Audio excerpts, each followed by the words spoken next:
Hi there, I'm Hannah, and I'm here to tell you the story of how I met Elkanah, my husband. Now, Elkanah isn't just any husband. Oh no, he's special. But let me start from the beginning, with a little laughter along the way. One sunny day in Rama, I was at the marketplace, minding my own business and trying to haggle with the fruit seller, Mr. Pomegranate. Yes, that's what we all called him because he sold the juiciest pomegranates. Suddenly, out of nowhere, this tall, clumsy man bumped into me, sending my basket of fruits flying. That man was Elkanah. Elkanah stammered, "I'm so sorry," as he scrambled to pick up the fruits.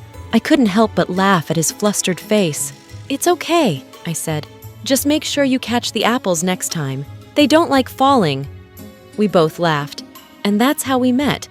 From that day on, Elkanah would show up at the marketplace every week, trying to impress me with his charming jokes. Once, he tried to juggle 3 pomegranates to show off, but he ended up juggling himself instead. I laughed so hard I nearly dropped my basket again. But Elkanah wasn't just funny. He was kind too. He'd help me carry my heavy baskets and always made sure to bring a smile to my face. We had small arguments, of course, like when he insisted on making stew with my precious pomegranates. "Elkanah, you can't just throw pomegranates in everything." I'd laugh.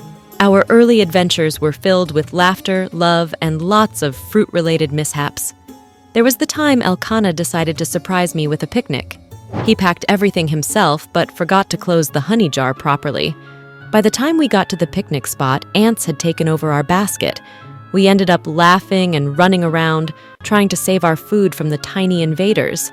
Then, there was our first festival together. Elkanah insisted on participating in the tug-of-war contest. He was so confident, but when the whistle blew, he got pulled right into the mud pit. He looked like a mud monster, and I couldn't stop laughing. Despite the mud, he managed to pull his team to victory, and he proudly declared, "I did it for you, Hannah." I couldn't help but roll my eyes and laugh even more. As time went on, I realized Elkanah was more than just a source of endless amusement. He was thoughtful and caring. When I had a bad day, he'd show up with flowers and my favorite honey cakes. When I needed someone to talk to, he'd listen patiently, often adding his own humorous twist to make me smile. One day, Elkanah came home with a sparkle in his eye. "Hannah, we need to do something big, something that will make a difference," he exclaimed. I raised an eyebrow, thinking he had another wild idea, like trying to make pomegranate stew again. "What do you have in mind this time, my dear?" He sat me down and said, "We need to go to Shiloh and pray. There's something special about that place, and I believe our prayers will be answered there." Now, for those who don't know, Shiloh was a significant place where people went to worship and seek blessings. But it was also quite a journey away, and the road wasn't exactly paved with gold, more like rocks and mud. We decided to prepare for the trip, and as usual, our preparations were nothing short of comedic. Elkanah tried to pack all sorts of unnecessary things. "Do we really need a frying pan, a fishing net, and that giant jar of pickles?" I asked, laughing. "You never know, Hannah," he said with a wink. The journey began, and it was as eventful as you can imagine. We encountered a grumpy camel that refused to move unless Elkanah sang to it.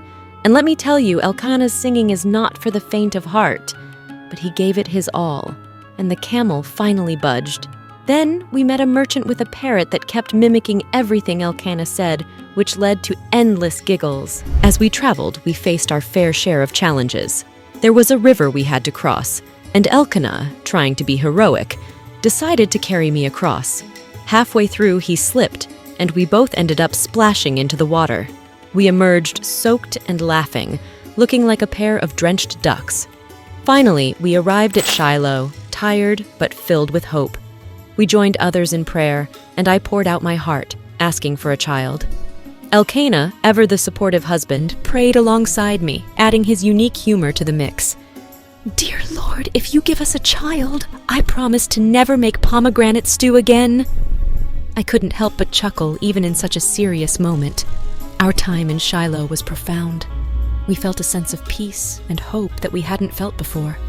As we made our way back home, I couldn't shake the feeling that something wonderful was on the horizon. After returning from Shiloh, Elkanah and I settled back into our daily lives, filled with hope and anticipation. We couldn't stop talking about the amazing experience and the sense of peace we felt. Elkanah, being his usual self, kept the mood light. "Hannah, I just know something great is going to happen. And if it doesn't, at least we've got enough pomegranates to last a lifetime." I laughed and rolled my eyes. Months passed, and I began to notice something different. I felt a new kind of flutter in my heart, one that was both exciting and a little scary. Could it be that our prayers were answered? One morning, I felt a little queasy and realized with a burst of joy that I might be expecting. Elkanah, ever the joker, said, "Well, Hannah, looks like we'll need to build an extra room for the pomegranate storage." We laughed and hugged, tears of happiness streaming down our faces. As my belly grew, so did our excitement. Elkanah was the most attentive husband, always by my side with a joke to make me smile. He even started talking to my belly, making silly promises like, "I'll teach you how to juggle pomegranates, but don't worry, you'll be better at it than I am." Finally, the big day arrived. Our home was filled with excitement and nervousness. Elkanah was a bundle of nerves, pacing back and forth, tripping over his own feet.